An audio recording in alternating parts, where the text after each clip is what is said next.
우리 옆 사람하고 또 우리 영상 예배를 드리고 있는 우리 성도들은 우리 가족들과 함께 인사 나누도록 하겠습니다. 힘내십시다. 이 또한 지나갈 것입니다. 우리가 이렇게 영상 예배를 드리면서 우리 온 성도들이 함께 모여 드리는 예배가 얼마나 소중했는지 우리는 이번 기회를 통해서 다시 한번 깨닫게 됩니다. 이 또한 하나님께서 우리에게 그동안 우리의 예배가 진정 하나님 앞에 신령과 진정의 예배였는지 우리 스스로가 한번 돌아보게 만드는 그런 값진 기회의 시간이라고 생각을 합니다. 꼭 부탁드리는 것은 오늘 우리의 신앙생활이 게을러지지 않기를 바라고 또 이번 기회를 통해서 하나님과 더욱더 친밀해질 수 있는 시간이 되기를 바랍니다. 영상 예배는 어쩔 수 없이 우리가 영상으로 드려지는 예배입니다. 그것이 모범이 아닙니다. 모범은 반드시 함께 모여서 예배를 드리는 것입니다. 국가적인 재난 사태이기 때문에 어쩔 수 없는 것입니다. 우리가 영상 예배를 드리면서 또 이 영상 예배에 취해서 우리가 이 모든 사태가 끝나고 난 그 이후에도 영상으로 계속 예배를 드리려고 하는 성도들이 생기지 않았으면 좋겠습니다. 더욱더 예배를 사모하고 예배 생활에 더욱더 성실하게 임해 주시는 우리 모든 성도들이 되었으면 감사하겠습니다. 인류는 지금껏 수없이 많은 실수와 재앙을 경험해 왔습니다. 하지만 그 수많은 실수와 재앙을 극복해 나가는 과정에서 우리는 많은 지식과 경험을 축적해 왔죠. 또 새로운 재앙을 대비하는 노하우를 익혀왔습니다. 우리는 21세기에 들어와 경험한 전염병만 하더라도 에볼라, 신종플루, 사스, 메르스 자그마치 4차례에 걸친 대재앙을 겪어왔습니다. 그뿐만 아니라 조류독감이라든지 구제역과 같은 동물들에게 퍼지는 그런 바이러스도 지금도 계속 경험을 하고 있습니다. 이런 재앙들을 지나오면서 우리는 그때마다 전염병 예방 수칙의 중요성이 얼마나 중요한지 그것을 끊임없이 강조해도 부족할 만큼 강조해 왔고 우리 또 하나 알고 있습니다.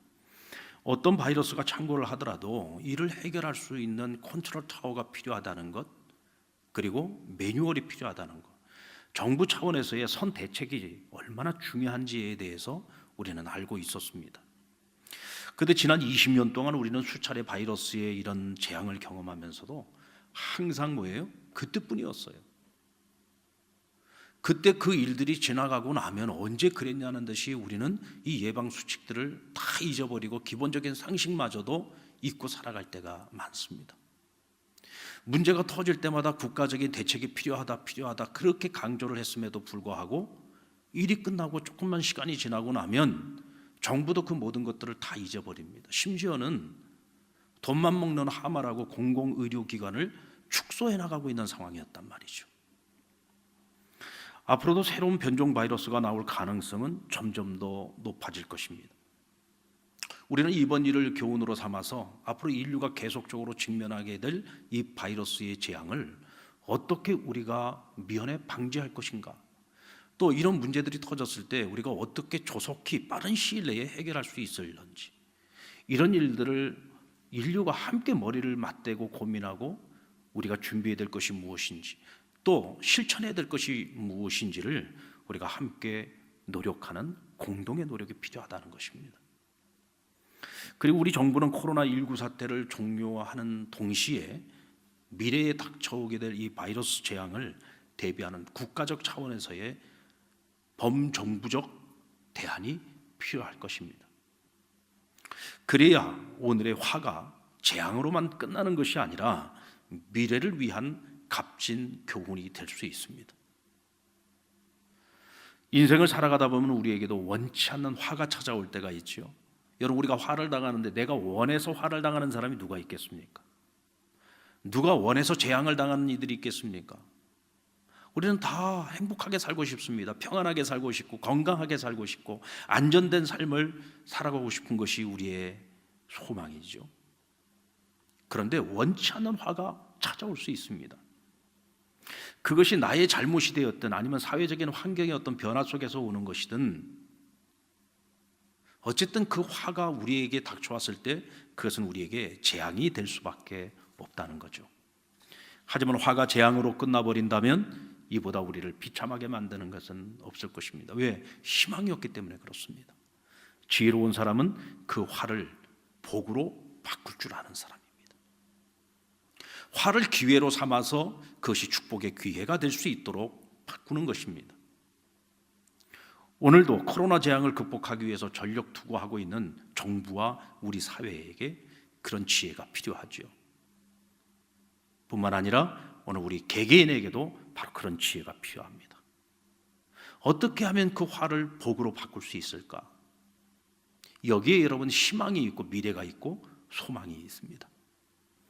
오늘 본문의 야곱 역시 다가올 재앙의 직면에 있었습니다. 외동딸 디나가 세겜성의 여인들을 보러 나갔다가 세겜성 주인 세겜에게 강간을 당합니다. 이 일을 듣게 된 야곱의 아들들이 그 세겜성에 있는 모든 남자들을 속여서 그들을 다 죽이고 또 부녀자들 그리고 그들의 재산까지 다 늑탈하는 사건이 벌어지게 됩니다.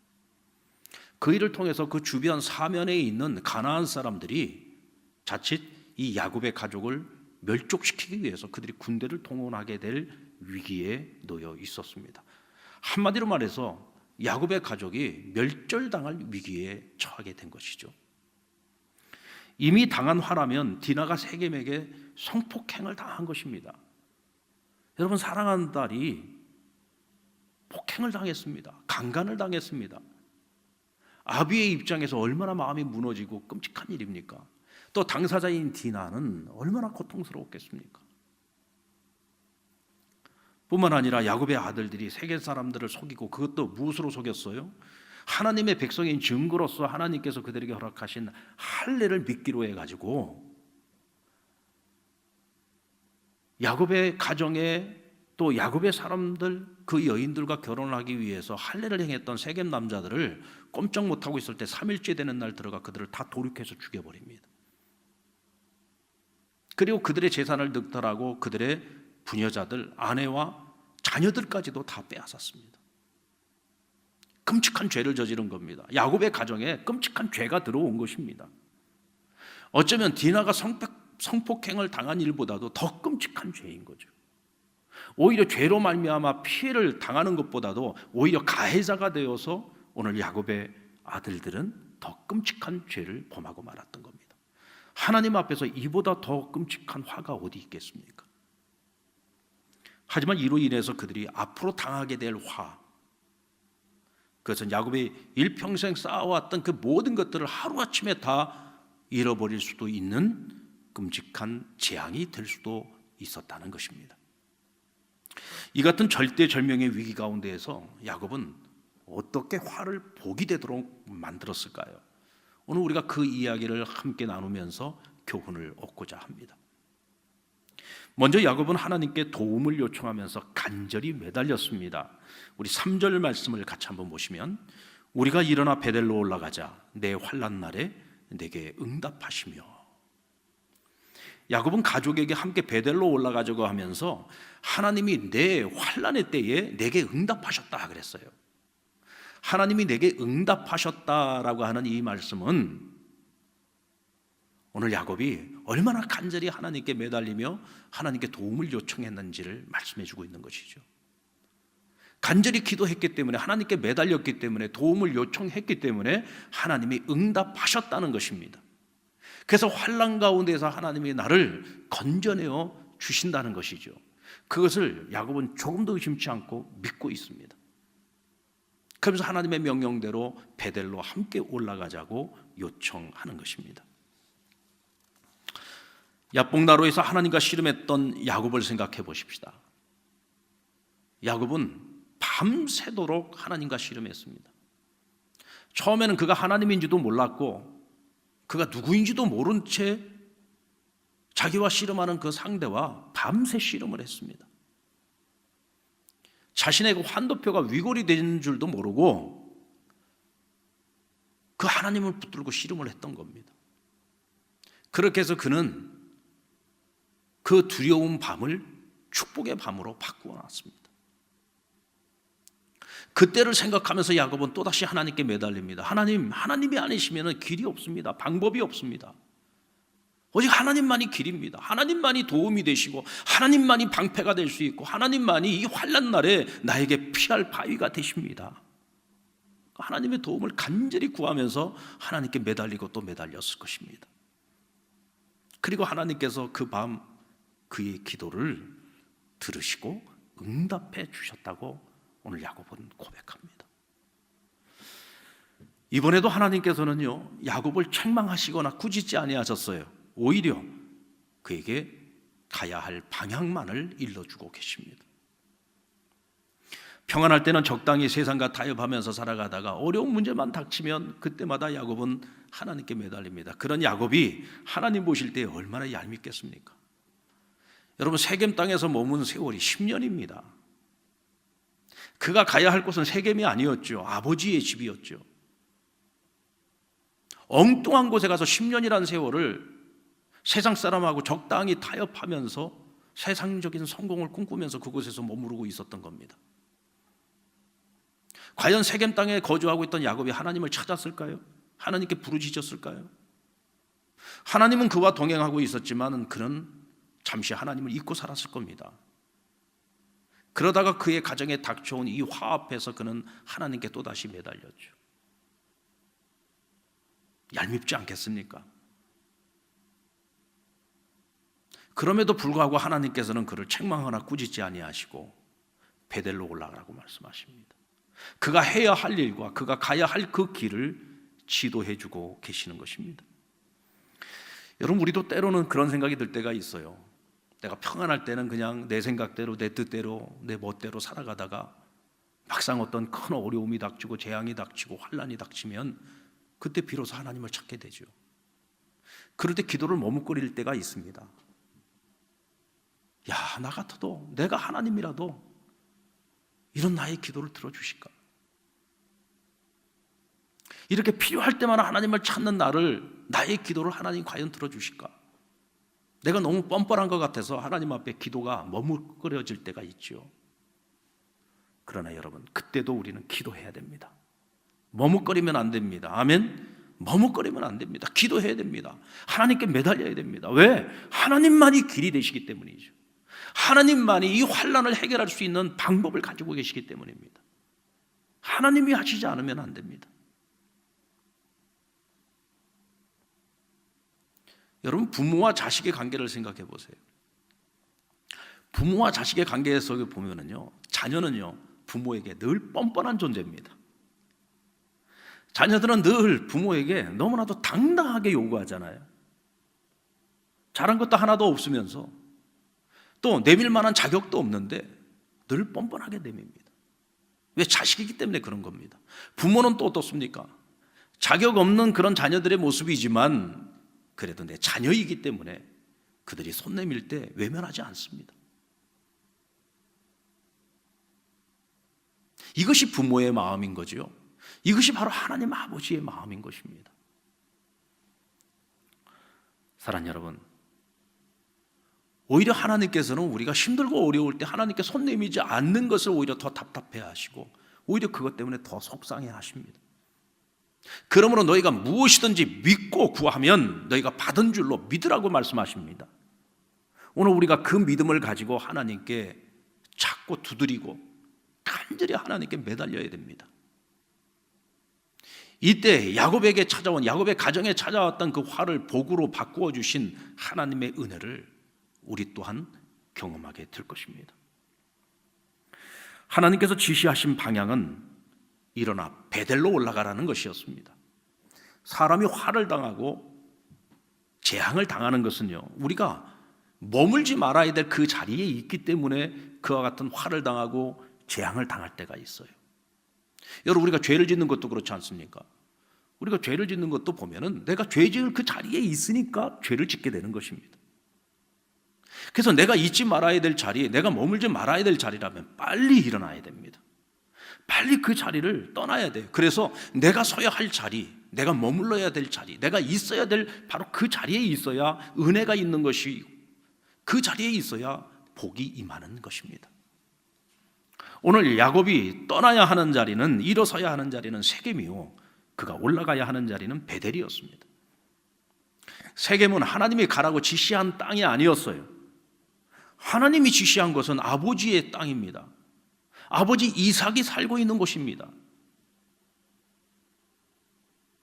하나님께서는 야곱이 라반의 집에서 나올 때부터 어디에서 기다리고 있었느냐? 베델에서 기다리고 있었어요. 베델은 야곱이 아버지의 집에서 나와서 삼촌이 살고 있는 하란 땅으로 가던 길에 하나님을 처음 만났던 곳, 그에게 있어서는 은혜의 동산입니다. 처음 하나님을 만났던 것이고 하나님의 약속을 받았던 것이고 그가 하나님 앞에 소원을 했던 것이죠. 당연히 하나님께서는 그가 베델로 올 줄로 알고 베델에서 지금까지 기다리고 계시는 겁니다. 베델로 올라오라고 말씀하십니다. 그럼 왜 야곱은 이 세겜 땅에서 자그마치 10년이라는 시간을 보냈을까요? 그것도 아예 하몰이라고 하는 그곳의 추장에게 돈을 주고 땅을 샀어요. 그리고 그것에 거주했습니다. 아예 그냥 여기서 뼈를 묻을 생각을 했던 것이죠. 왜 그랬을까요? 이 세겜이라고 하는 것은 에발산과 그리심산 사이에 이 목초지를 이루고 있는 아주 좋은 땅이었습니다. 목축업을 하고 있는 야곱의 입장에서 보면은 여기가 성공의 땅인 것입니다. 너무 풍요로운 땅인 것이죠. 사람의 눈에 보기에 너무나 좋은 땅이었다는 말입니다. 사람의 생각과 판단을 가지고 이곳으로 갔던 것이죠. 하나님의 명령이 아닙니다. 하나님이 함께 하시는 것이 아닙니다. 그런데 재미있는 것은 실제로 지도상으로 보면은 세겜은 올라가는 곳이고 베델은 내려가는 곳입니다. 근데 하나님께서는 베델로 올라가라고 말씀하십니다. 여기서 말하는 이 오름은 영적인 의미에서 오름을 말하고 있는 것이죠. 우리 믿는 사람들에게는 아무리 눈에 보기에 이 길이 올라가는 길처럼 보여도 하나님이 함께 하시지 않는 길이면 그 올라가는 것처럼 보이는 이 길이 내리막길이 될 수도 있는 것입니다. 사람의 눈으로 볼 때에는 그 길이 내리막길인 것처럼 보여도 하나님이 그 길에 함께 동행해 주시면은요, 그 길이 오르막길이 될 수 있는 겁니다. 야곱에게도 그렇고 오늘 우리에게도 그렇고 우리에게 오르는 길은 베델입니다. 사람의 눈에 보기에 좋아 보이는 그 땅이 아니라 하나님이 지시하는 땅이고 하나님께서 동행해 주시는 땅이고 하나님께서 함께 머물러 주시는 땅, 바로 그것이 베델인 것입니다. 베델은 야곱이 처음 하나님을 만났던 것이고 처음 은혜를 경험했던 곳 아닙니까? 그를 하나님 찾아오셔서 친히 위로해 주시고 내가 너와 함께 하겠다고 약속해 주신 땅이었지 않습니까? 그리고 그와 그의 자손들에게 마치 아브라함에게 축복의 약속을 주신 것처럼 이삭에게 주셨던 그 약속을 야곱에게도 허락해 주시면서 믿음의 계승자로 그를 인정해 주셨던 자리가 바로 베델이었습니다. 하나님과의 동행을 처음 시작했던 곳이 바로 이 베델이었죠. 야곱에게 이 베델은 영적 고향이었던 겁니다.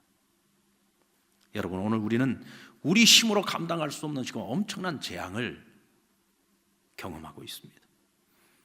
저는 이 사태를 바라보면서 정말 하나님이 아니시면 안 되겠다는 생각을 계속하고 있습니다. 하나님이 아니시면 안 됩니다.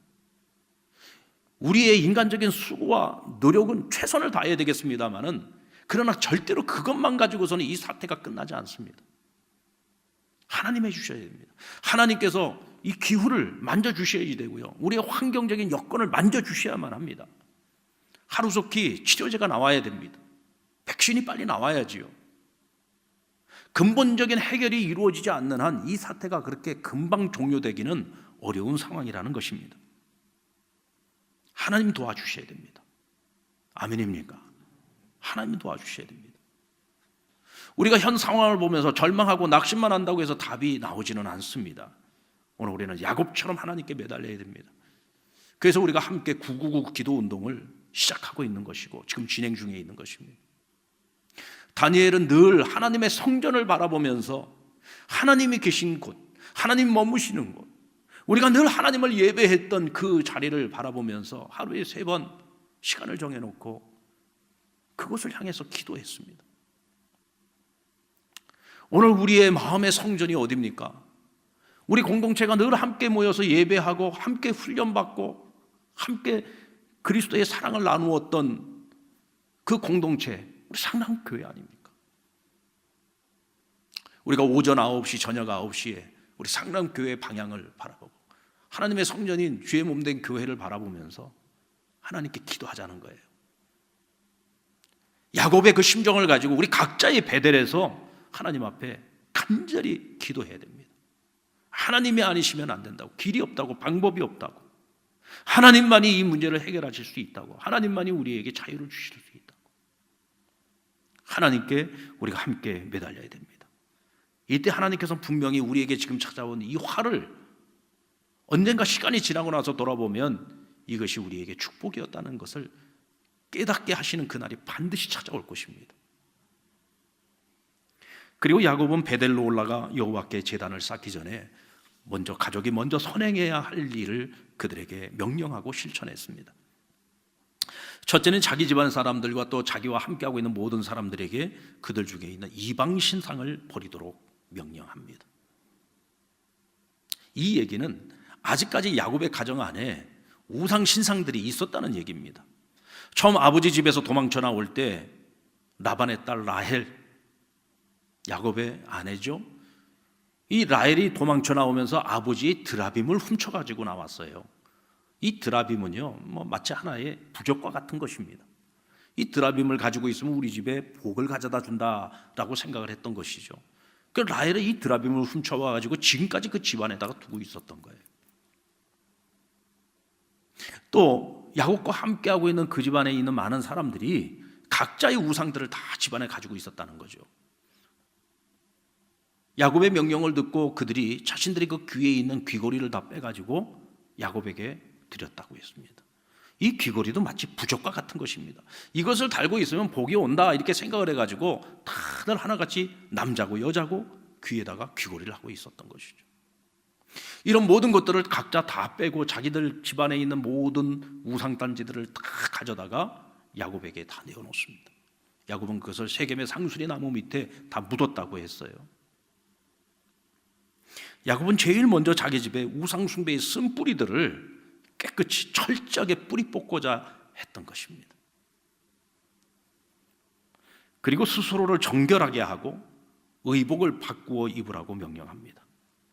당시 정결의식을 보면 몸을 씻는다든지 머리에 기름을 붓는다든지 의복을 바꾸어 입는 그런 행위들이 있었습니다. 이는 하나님 앞에 설 때에 우리 안에 이 더러운 죄의 문제를 깨끗이 해결해서 정결한 마음으로 정결한 몸을 가지고 하나님 앞에 나아가 예배해야 되는 것이었다. 그러지 않으면 오히려 화가 임할 수 있었기 때문에. 여러분, 하나님 앞에 예배한다라고 하는 것이 얼마나 두려운 일인지 모릅니다. 하나님을 예배하는 것이 기쁘고 즐겁고 행복한 일이면서 또 동시에는 굉장히 두려운 일인 거예요. 과거에 이스라엘 백성들을 대표하는 영적 지도자인 대제사장은 1년에 한 차례 대속죄일 날 여호와의 법궤가 있는 지성소에 들어가서 하나님을 대면하는 일들이 있었습니다. 근데 지성소에 들어갈 때마다 제사장은 자신의 발목에다가 방울을 달고 들어갑니다. 그리고 긴 끈을 매달고 들어갔어요. 이것은 무슨 얘기냐면 자기 자신을 위해서 정결 제사를 드리고 하나님 앞에 철저한 회개를 통해서 자기의 마음과 영혼과 육체를 깨끗이 하고 하나님을 만나러 들어갑니다. 그러나 그렇게까지 자기를 정결하게 깨끗하게 정결의식을 치르고 들어갔음에도 불구하고 내 안에 죄가 남아있으면 하나님 앞에 그 부정함 때문에 죽을 수도 있는 거예요. 그러니까 하나님 앞에 서는 것이 이렇게 두려운 겁니다. 방울 소리가 들리지 않으면 제사장이 죄로 말미암아 죽은 거예요. 그럼 바깥에서 그것을 줄을 잡아당겨 가지고 그 시체를 끌어내야 되는 겁니다. 그만큼 여러분, 하나님 앞에 선다는 것이 두려운 겁니다. 기쁘고 즐거운 일이기도 하지만 행복한 일이기도 하지만 또 한편으로는 두려운 거죠. 오늘 베델로 올라가서 야곱과 그 가족이 하려고 하는 일이 무엇입니까? 여호와께 제단을 쌓고 하나님을 예배하려고 하는 것입니다. 그런데 예배를 드리기 전에 먼저 자기 집안에 있는 모든 우상 숭배의 그 쓴뿌리들을 깨끗이 제거하고 우리 안에 하나님 앞에 지은 죄가 있다면 그 죄를 온전히 회개하기 위한 것이죠. 그래서 정결의 의식을 행하였던 것입니다. 의복을 바꿔 입는다라고 하는 것은요, 또 어떤 의미를 가지고 있느냐면, 우리가 지금까지 세상에 같이 휩쓸려 살아오면서 나도 모르는 사이에 우리 안에 젖어 있는 이 세상의 온갖 생활 습관들이 있습니다. 세상적인 가치관들이 있죠. 이런 것들을 다 벗어버리는 것입니다. 그리고 정말 하나님 앞에서 순수하고 성결한 마음을 가지고 하나님 앞에 나와 제사를 드리고 하나님 앞에 예배를 드리자는 것입니다. 이것은 여러분, 오늘 저와 여러분도 마찬가지입니다. 우리가 하나님을 예배하기 전에 오늘 우리에게 이런 자세가 필요한 거죠.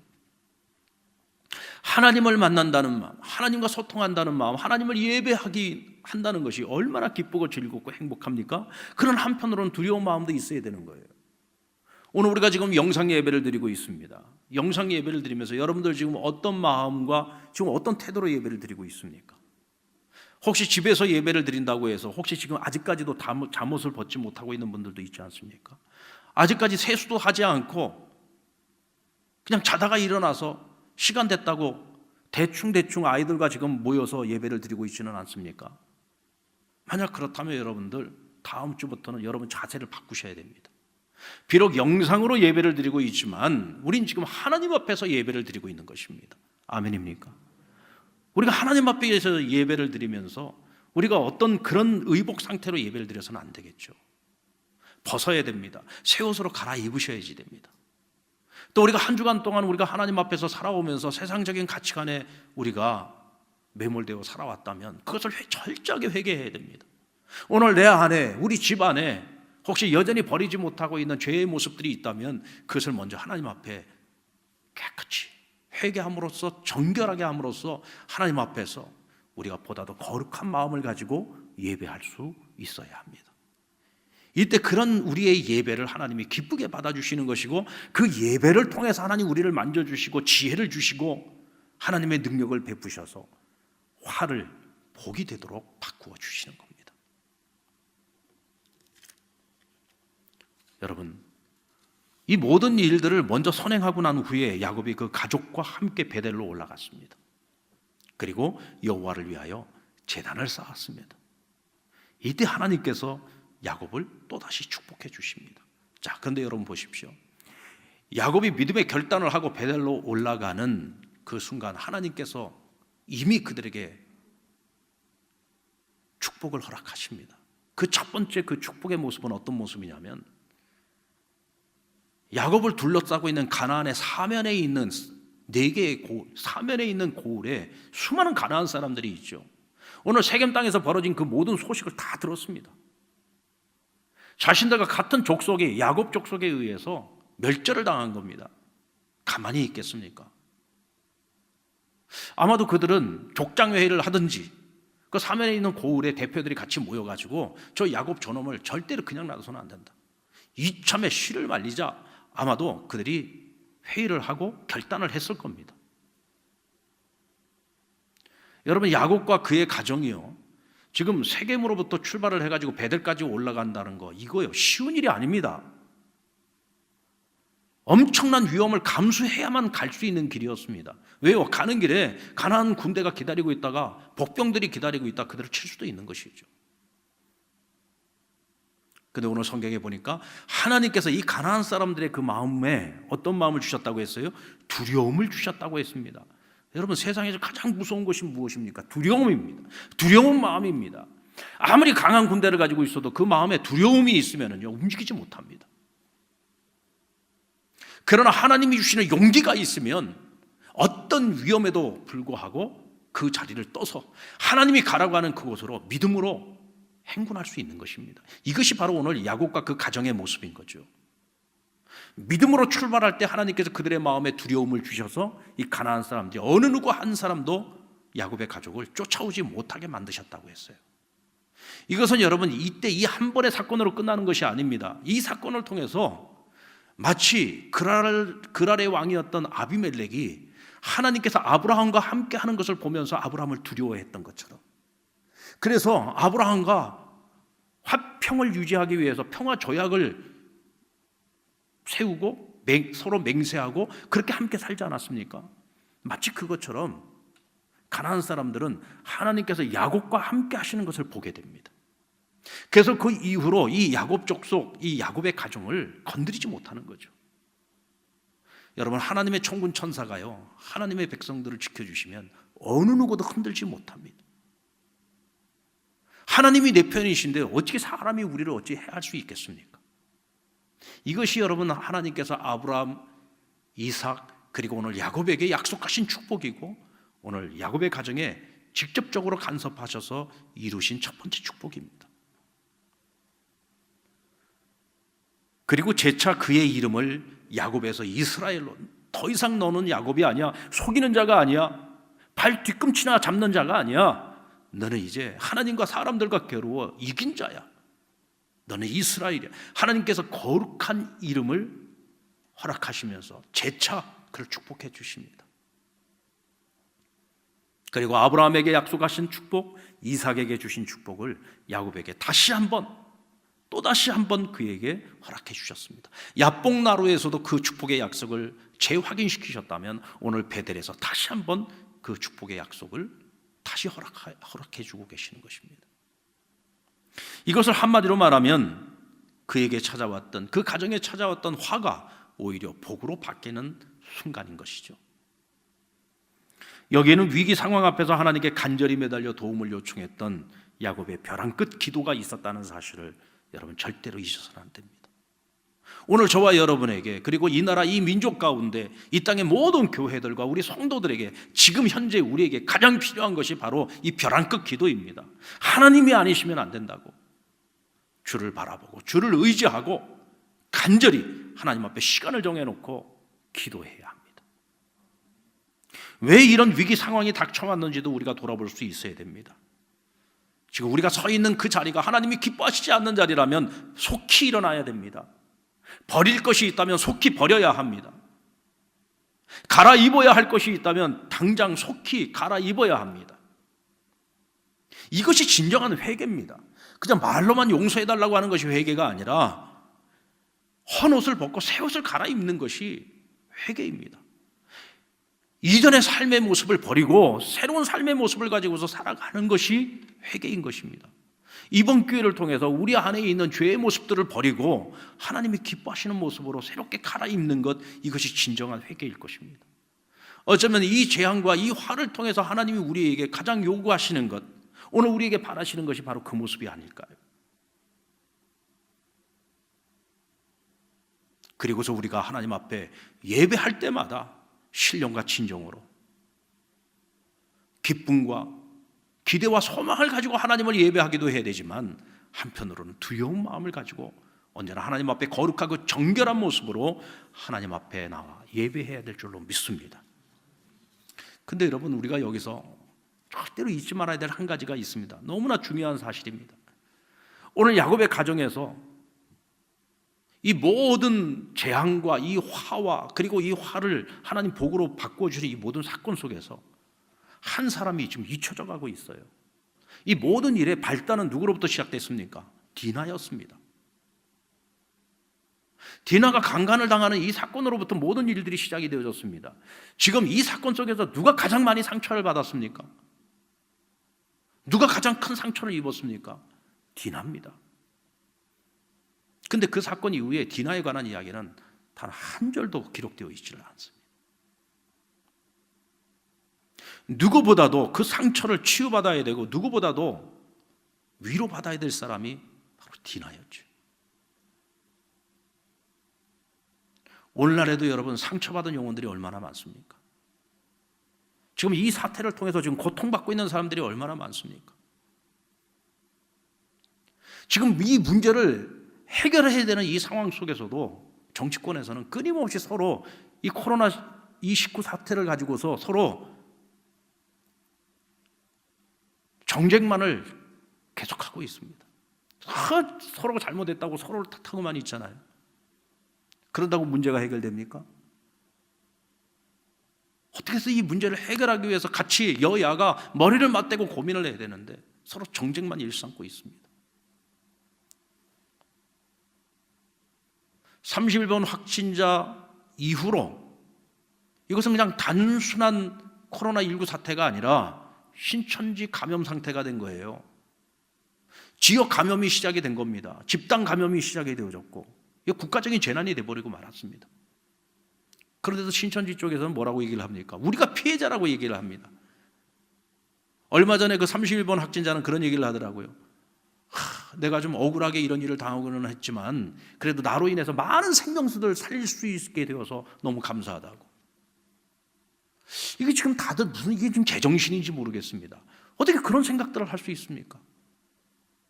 지금 가슴을 치고 회개를 하고 부끄러워해도 지금 못할 판에 무엇이 참인지 무엇이 거짓인지를 전혀 분별을 못하고 있습니다. 이와 같은 상황 속에서 가장 상처받고 지금 가장 고통받고 있는 사람들은 누구예요? 누구보다도 성실하게 정말 열심히 일선에서 최선을 다하면서 성실하게 살아가고 있는 이 땅의 국민들 아닙니까? 대구 경북 지역에 있는 우리 이웃들이잖아요. 누구보다도 많은 상처와 지금 아픔을 겪고 있습니다. 누구보다 열심히 살아가고 있는 일반적인 사람들, 평범한 사람들이 지금 너무 많은 고통을 받고 있잖아요. 질병 때문에도 괴롭지만은 당장 먹고 사는 것 때문에도 다들 괴롭다고 하나같이 탄식을 하고 있습니다. 가게를 열어놓고 있어도 하루 종일 손님 한 사람도 찾아오지 않아서 월세만 나가고 빚만 늘어나가고, 이런 일들이 정말 시간이 더 지나가게 되면은 돌이킬 수 없을 만큼 큰 고통이 우리에게 밀려올 수 있죠. 그런 일들을 지금 누가 다 겪고 있는 것입니까? 이 땅에서 성실한 그 어떤 아버지이고 어떤 어머니이고 우리 이웃들입니다. 화가 복이 되는 이 과정 속에서 이와 같이 상처받은 사람들, 소외받은 사람들, 누구보다도 고통 중에 있는 사람들, 그들의 상처와 아픔을 치유하지 않고 그냥 지나가면 안 됩니다. 위로받지 못하고 그냥 지나가면 안 된다는 거죠. 우리가 여기에 같이 고민을 하고 우리가 서로가 서로를 위로하고 격려하고 함께 끌어안기 위한 이런 노력들이 우리 안에 필요할 것입니다. 여기서 한 가지 더 잊지 말아야 될 것이 있습니다. 위기와 재앙을 극복하고 난 그 이후에, 오늘 우리 앞에 찾아와 있는 이 환난을 마치고 난 그 이후에 우리는 또다시 방심하면 안 됩니다. 또다시 과거로 돌아가서도 안 됩니다. 그리고 이런 화를 통하여 복으로 바꾸어가는 그 길, 그 지혜를 하나님 앞에 얻었으면 그 순간에만 그것을 적용하고 끝나는 것이 아니라 그 이후에도 우리의 가정 안에, 우리의 삶 속에서 이것이 지속적으로 적용이 돼야 된다는 것입니다.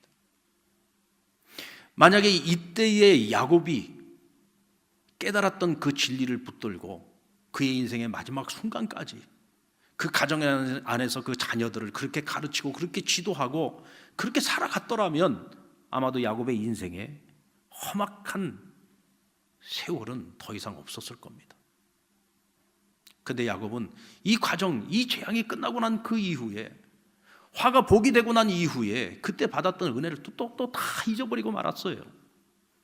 그러다 보니까 그 가정 안에서 온갖 불상사가 일어나고 그의 인생의 노년이 험악한 세월을 살아가게 되지 않았습니까? 사랑하는 성도 여러분, 이번 코로나19로 인해서 우리가 지금 겪고 있는 이 참담한 현실, 이 재앙이 끝나고 난 이후에도 우리는 절대로 잊지 말아야 됩니다.